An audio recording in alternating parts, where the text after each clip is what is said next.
खरं तर कोणत्याही कार्यक्रमाला आम्हाला बोलवतात, काय मागचा पुढचा विचार करत नाहीत. त्या दिवशी आमचे संजय नाईक जेव्हा माझ्याकडे आले, मुळात विज्ञान शास्त्रज्ञ असं मी संजय नाईक कडनं ऐकूनच पहिला मला धक्का बसला. मी म्हटलं, तू काय बोलतोयस? मला नाही, एक विज्ञानाचं प्रदर्शन भरवायचंय. म्हटलं, बरोबर कोण आहे? मग त्यांनी मंडळी दाखवली. म्हटलं, मग माझा विश्वास बसला.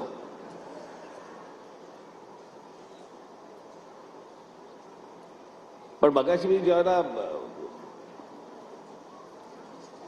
तुम्हाला जेव्हा काय प्रत्येकाला जे प्राइजेस मिळत होते, पारितोषिकं मिळत होती, त्यावेळेला तो जो मुलांमधला जो उत्साह होता, तो उत्साह मला क्रिकेटच्या मॅचच्या वेळेला जेव्हा पारितोषिकं मिळतात त्याच्यासारखा होता तो.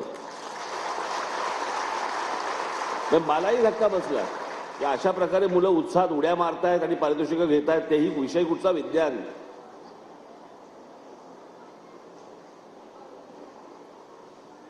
शाळेपासून मी ज्ञानाचा भुका होतो, विज्ञानाचा कधीच नव्हतो.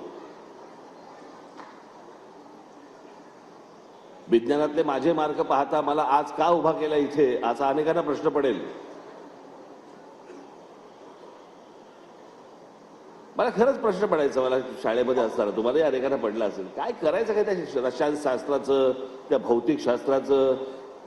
इथूनच पुढे जात नाही, बाकी कुठचे शोध लावणार आम्ही?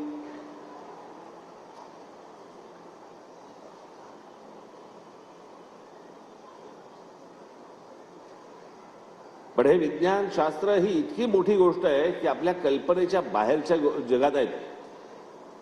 ते जे काही निर्माण करतात ते आपल्या फक्त समोर येतं, हातामध्ये येतं, पण ते कसं येतं हे काहीच कोणाला पत्ता लागत नाही.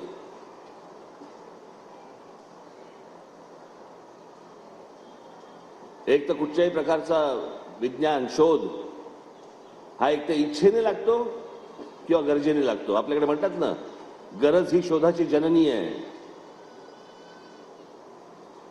अशा अनेक गरजांमधनं अनेक शोध लागले, अनेक इच्छांमधनं अनेक शोध लागले. पक्षी उडतोय, मला का नाही उडता येत? मग त्या सगळ्या गोष्टींमधनं मग विमानाचे शोध लागले, अनेक गोष्टींचे शोध लागले. मला आज तुम्हाला फक्त एवढंच सांगायचंय की या शास्त्रज्ञांचा आदर कशा प्रकारे आपण राखणं गरजेचं आहे. या शास्त्रज्ञांमध्ये जगभरातले शास्त्रज्ञ, या लोकांनी जे निर्माण करून ठेवलंय याची आपल्याला कल्पना नाहीये. सहज लोकशाही मराठी ऐका, पहा, जागरूक रहा.